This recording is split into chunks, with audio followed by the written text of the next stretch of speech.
আমরা গভীর উদ্বেগের সাথে লক্ষ্য করছি সম্প্রতি একটি জাতীয় দৈনিকে দুদকের বরাত দিয়ে শতাপাতর লুটের সাথে সিলেট মহানগর আমির মোহাম্মদ ফখরুল ইসলাম ও জেলা সেক্রেটারি জনাব জয়নাল আবেদিনের নাম উদ্দেশ্য প্রণোদিতভাবে জড়ানো হয়েছে। ওই দৈনিকের কাল্পনিক রিপোর্টটি বিভিন্ন স্থানীয় জাতীয় অনলাইন পত্রিকায় কপি পেস্ট করে প্রচারের ঘটনায় আমরা অত্যন্ত ক্ষুব্ধ প্রতিক্রিয়া ব্যক্ত করছি এবং নিন্দা জানাচ্ছি। পাথর লুটের সাথে জামাত নেতৃবৃন্দ দূরে থাক সাধারণ কোনো কর্ম সমর্থকেরও ন্যূনতম কোনো সম্পর্ক নেই।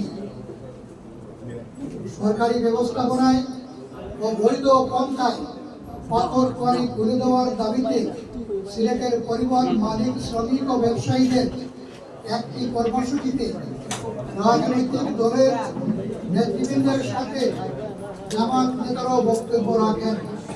দুঃখজনক হলেও সত্য যে ওই মানববন্ধনে বক্তব্য রাখা রাজনৈতিক নেতৃবৃন্দের বক্তব্য নিয়ে বিভ্রান্তিমূলক রিপোর্ট প্রকাশ ও অপপ্রচার চালানো হচ্ছে।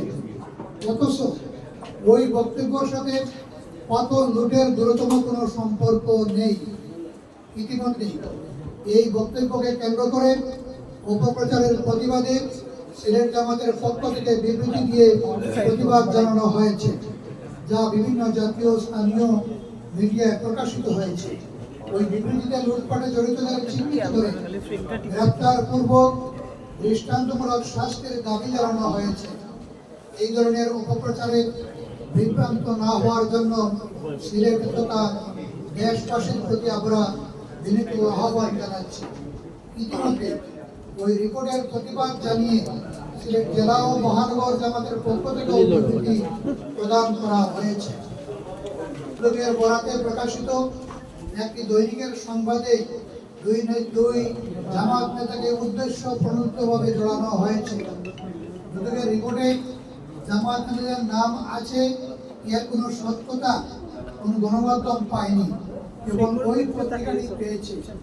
এর আগে বিভিন্ন গণমাধ্যমে গোয়েন্দা রিপোর্টের বরাত দিয়ে এবং অনুসন্ধানী রিপোর্টে পাথর লুটপাটকারীদের নিয়ে সংবাদ প্রকাশিত হয়েছে। এসব সংবাদে কোথাও জামাতের কোনো নেতাকর্মীর নাম পাওয়া যায়নি।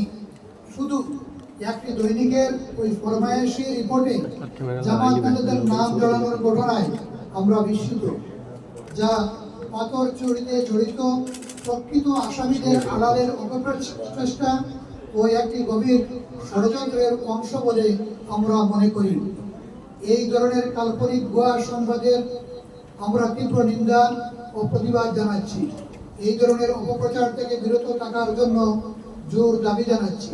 নিরপেক্ষ তদন্তের মাধ্যমে পাথর লুটে জড়িত প্রকৃত আসামিদের চিহ্নিত করে শাস্তির আওতায় নিয়ে আসার জন্য সরকারের প্রতি জোর দাবি জানাচ্ছি। একই সাথে কোনো নিরীহ ও নিরপরাধ ব্যক্তি যাতে অযথা হয়রানির শিকার না হয় সেদিকে সক্রিয় সজাগ দৃষ্টি রাখার জন্য সংশ্লিষ্ট কর্তৃপক্ষের প্রতি বিনীত অনুরোধ করছি। দুদক আদৌ এই ধরনের কোনো রিপোর্ট দিয়েছে কিনা এ ব্যাপারে আমরা এখনো নিশ্চিত নয়। তবে যে তালিকার বরাত দিয়ে সমকাল রিপোর্ট করেছে তার কোনো অস্তিত্ব আমরা দুদকে খুঁজে পাইনি। ইহা সম্পূর্ণ বিভ্রান্তিমূলক বলে আমরা মনে করছি। এছাড়া দুদক যদি তাদের রিপোর্টে জামাত নেতাদের নাম উল্লেখ করে থাকে তাহলে অবশ্যই দুদককে এর প্রমাণ দিতে হবে। অন্যথায় অপপ্রচারের জন্য দুদক ও কাল্পনিক ভুয়া রিপোর্ট প্রকাশকারী গণমাধ্যমকে জাতির নিকট ক্ষমা চাইতে হবে। এ ব্যাপারে জামাত এক বিন্দু ছাড় দেবে না। আদর্শিক মোকাবেলায় ব্যর্থ হয়ে জামাতের বিরুদ্ধে অতীতে অনেক ষড়যন্ত্র হয়েছে এবং অপপ্রচার চালানো হয়েছে। ইতিহাস সাক্ষী সকল ষড়যন্ত্র নস্যাৎ হয়েছে। এবারও পাথর লুটে জামাতকে নিয়ে যে ষড়যন্ত্র হচ্ছে এটিও ব্যর্থ হবে ইনশাআল্লাহ। গণমাধ্যম বরাবরই প্রকৃত সত্য উদ্ঘাটনে জাতির দর্পণ হিসেবে বলিষ্ঠ ভূমিকা পালন করেছে। এবারও এই পাথর কাণ্ডে প্রকৃত সত্য উদ্ঘাটনে দায়িত্বশীল ভূমিকা পালন করবে বলে আমরা আশাবাদী। আর আমাদের সূত্র থেকে আমরা যত খোঁজ নিয়েছি, এরকম কোনো ধরনের কিছু নেই, আর নিলেও সেটা অফিসিয়াল সিস্টেমে সেটাকে দাখিল করবে। এরপরে না গণমাধ্যম বা ব্যক্তিরা জানবে ওনারা কিভাবে আগে জানে ফেলবে। আমাদের ধারণা এটা কোনো মহল থেকে হয়তো এটা জামাতের ভাবমর্যাদা এবং জামাত নেতৃবৃন্দকে কলুষিত করার জন্য এটা পরিকল্পিতভাবে এটা করা হয়েছে।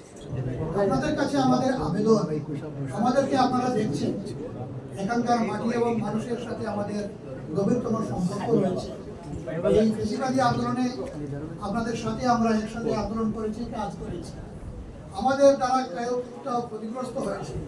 এই ধরনের কোনো অপকর্মের সাথে আমরা নিজের ব্যক্তি হিসাবে অথবা আমাদের সংগঠনের কোনো কর্মী সমর্থক পর্যন্ত জড়িত ছিল, এই ধরনের কোনো উদাহরণ কোথাও নেই।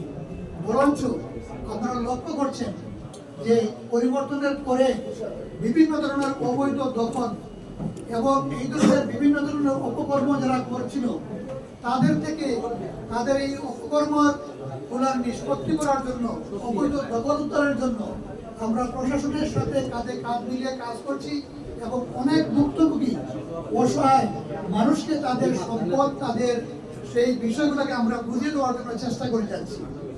এইদিকে আগামী যে জাতীয় সংসদ নির্বাচন। দৈনিক বাংলাদেশ মিডিয়া, সত্যের সন্ধানে সারাক্ষণ।